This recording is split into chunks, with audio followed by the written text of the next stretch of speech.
Most organizations will start with the outside circle, their what they do, what services they offer, what they make, what product they sell. They start with their what.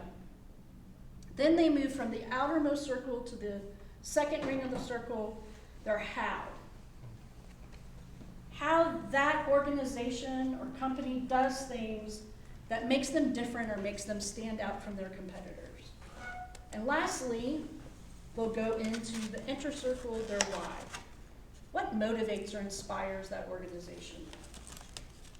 So a now well-known example that Simon Sinek uses is how this works from going from what, how to why. We sell paper. We offer the highest quality product at the best possible prices. We're lower in price than our competitors. You want to buy some? Nope. Oh, yeah, sure. That's fine. Maybe. But what if he says we flip from moving from the outermost circle of our what to our how to our why? What if we flip that? And we start in the middle. We start with our why. And we move to our how and then to our what. And he gives this example. What good is an idea if it can't be shared? Our company was founded to help spread ideas. The more ideas that are shared, the greater the likelihood those ideas will have an impact in the world. There are many ways to share a great idea, and one is the written word. That's where we come in. We make paper for those words. We make paper for big ideas. You want to buy some? Now I'm like, sign me up, I need a whole ring. I got big ideas. I got big ideas. Let me give you an example of what this sounds like in the church. Usually we do the same thing. We start on the outside with our what, and then we go to our how, and then we go to our why. It sounds something like this. We worship on Sundays. We have a great choir and a pretty good sermon most weeks. We're different than other denominations. You want to come? Does that sound familiar? Yeah, a little bit. But what if we began to say, what good is a church if you leave feeling alone or uninspired? Our church was founded to create a radically welcoming community that curates compassion and strives to create a better world for all by following the way of Christ. If you've been raised in the church, left the church, or only go on major holidays, if you have doubts, if you have a deep faith, or maybe you become disillusioned by the church, if you're divorced, queer, or somewhere in between, doesn't matter. You're welcome at my church. You want to come?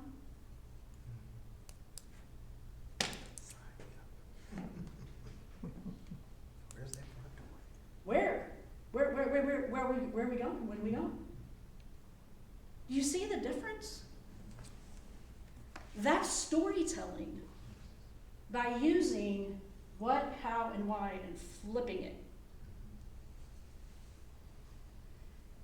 We have a full day workshop based upon unearthing and exploring your stories, your presbytery and your church's stories, that will help discover the why,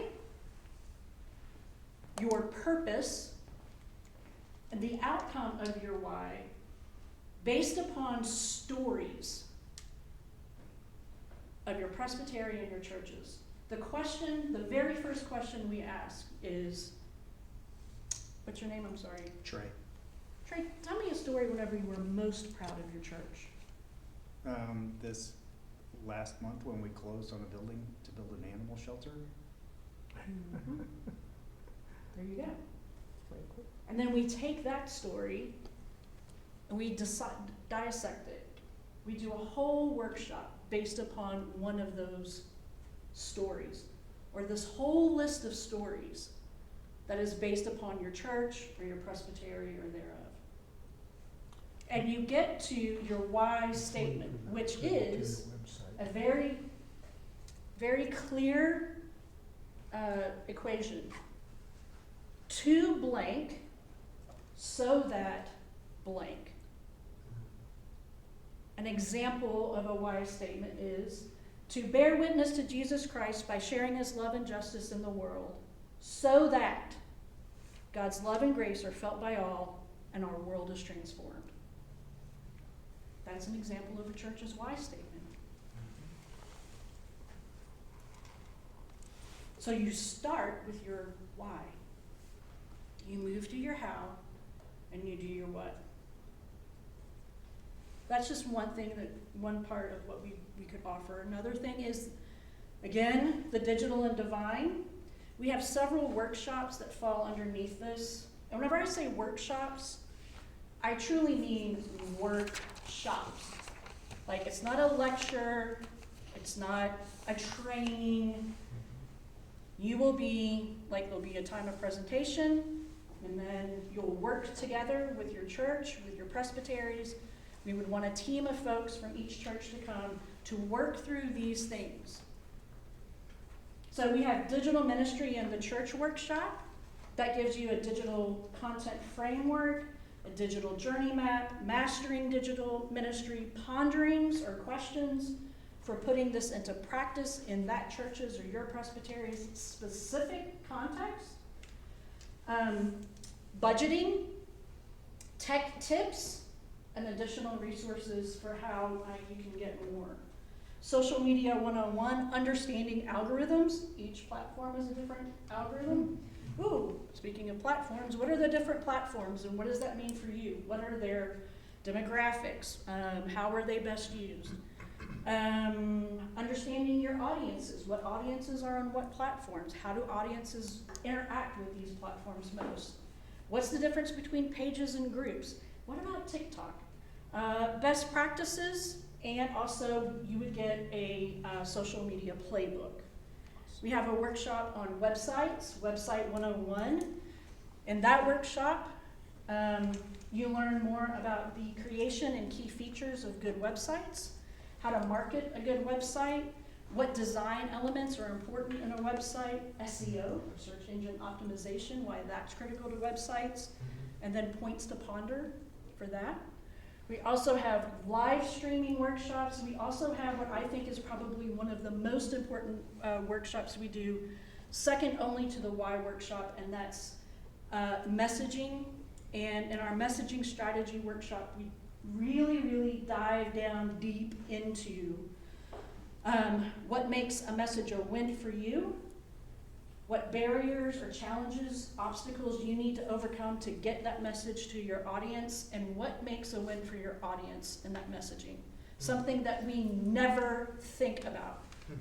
When we are communicating and putting things out, whether that be on Facebook, whether that be in a newsletter, whether that be on a website, whether that be in a commercial, we don't do that kind of thinking when it comes to our messaging.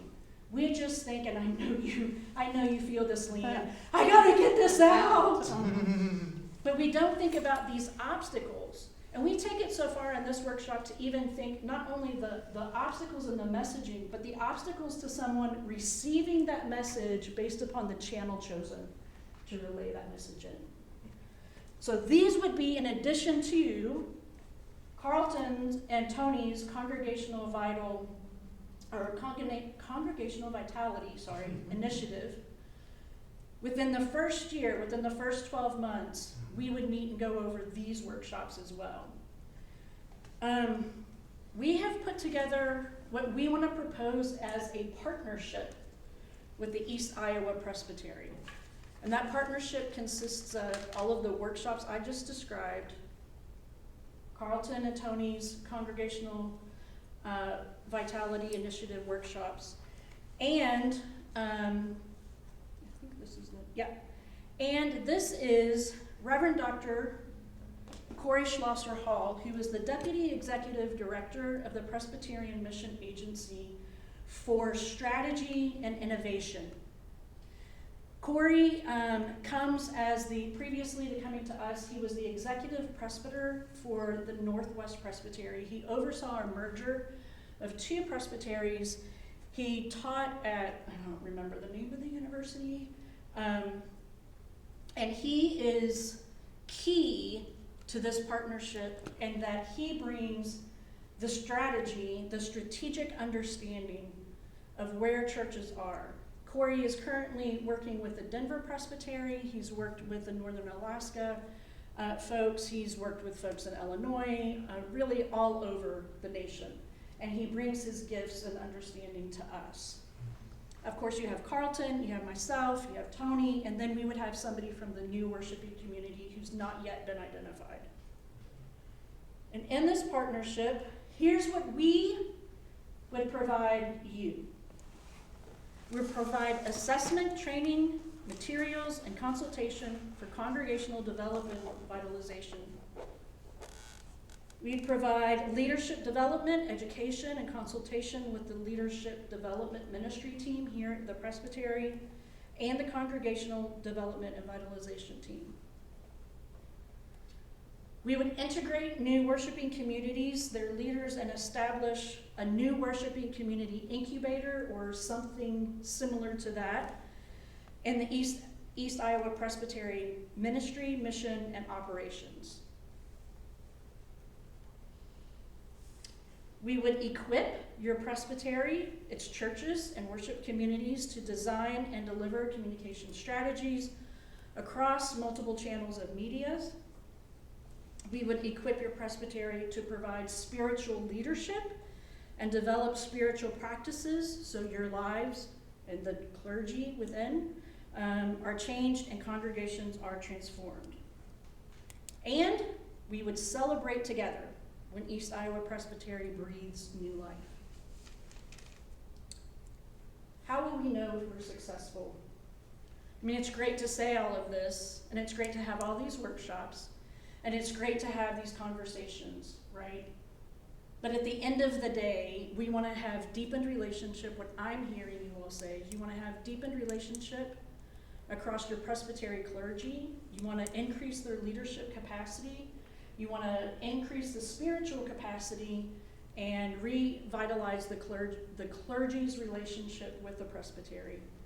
And at the same time, breathe new life into your existing churches and reimagine and dream the possibility of how they might be revitalized, possibility of new churches. So how are we going to measure success? The new worshiping community incubator is fully established and integrated into the life of the East Iowa Presbytery. 4 training opportunities for congregational development and vitalization team have been delivered, and that's part of what Carlton and Tony do. The leadership development team here at East Iowa has been fully trained, and they have organized orientation onboarding, the onboarding development opportunities for every member of the East Iowa Presbytery.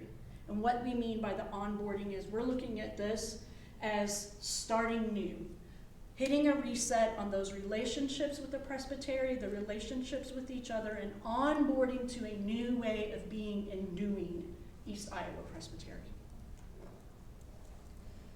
Next, East Iowa Presbytery, its churches and worship communities have been fully trained, designed, implement, and deliver comprehensive communication strategies. East Iowa has enrolled in the Vital Congregations Incubator. Again, this is Carlton's work to continue to lay the foundation for this vision. And training opportunities in social media, website, video, live stream, media relations, and copyright best practices have been provided to East Iowa Presbytery, its churches and worshiping communities, and the Y Workshop. So what does it mean? What are the terms of this partnership? PMA will provide consistent and timely consultation, expertise, and education in partnership with the East Iowa Presbytery.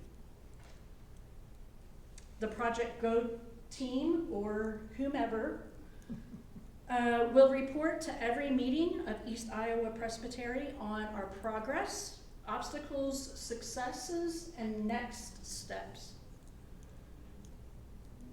No compensation or honorarium will be provided to PMA members of the Project Grow team.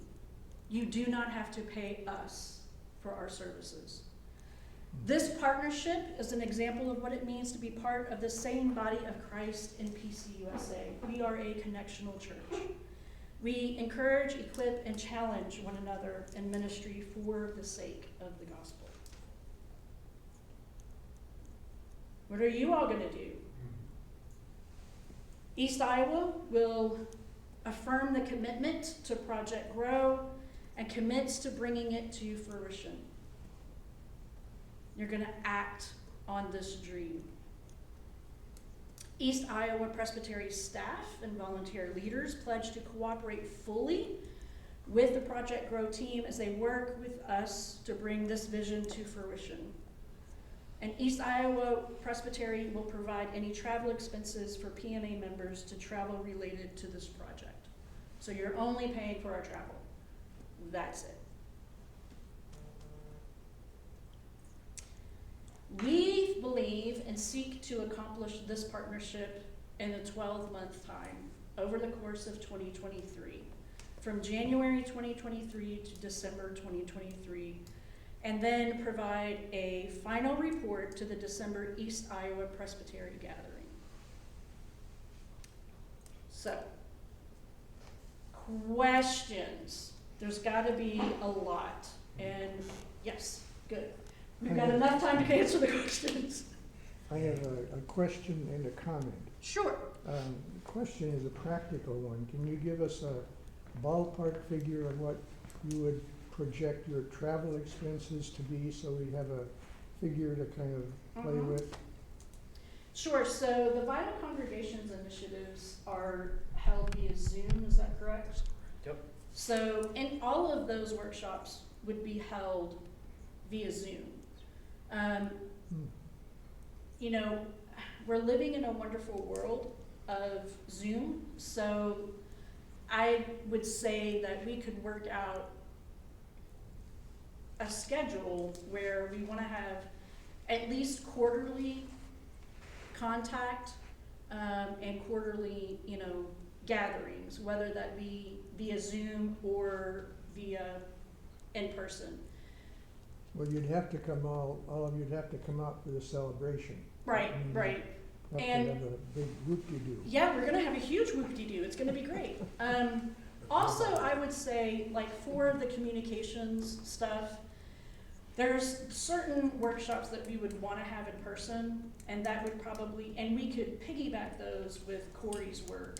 Corey, lives in Seattle, so he would be coming from there, I would be coming from here, and we can work those together. So, you know, I would say probably 2 of those a year. Some of the other workshops we can work out and do those online.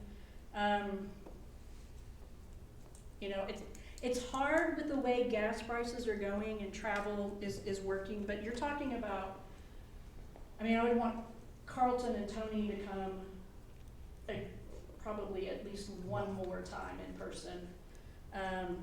So you're talking about probably 4 to 5 people coming,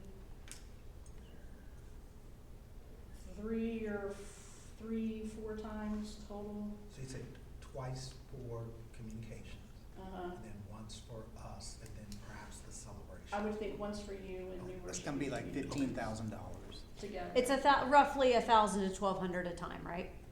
by the time you do Or am I hotel and Yeah, food. Yeah, I mean, it really depends on the airline per diem. tickets. right. Sure. It I mean, does. like, my can- airline ticket this time, which we're not charging you all for, was because we weren't sure on the date, it took a little longer. It was, I think, something like $700. But if we could, in January, get these planned out, then we can help Right, with that cost, right. yeah. Uh, And I will say this, we don't want cost to be a hindrance to this. It So- shouldn't be, We've got $1 the million money in anyway. churches that we've sold because we closed them. Right. We can't use it, but we I can don't think ask. Terry wanted you to say that. See, cause now I gotta say that $1 million is just one piece of farm equipment. It's not that That It much is just money. one piece of It farm. is just It one is. piece of It's farm not, it equipment. really isn't that much money. I mean, Our animal shelters. I think if we could just, you know, covenant together that we would figure out the travel expenses and we promise to not be crazy. If we could meet in January and get the dates on the calendar, that would help keep those costs lower for you all. And I know for me and Corey, we have money in our budgets already set aside for this type of work. I think that more than satisfies my, just wanted to get that out so we Sure. can. Yeah. The other comment is I think that we're so fortunate to have you have something to really give us that we can learn from and grow with. And along with that, I want to take just a minute to say thank you to Stan Tate. Mhm. You know, we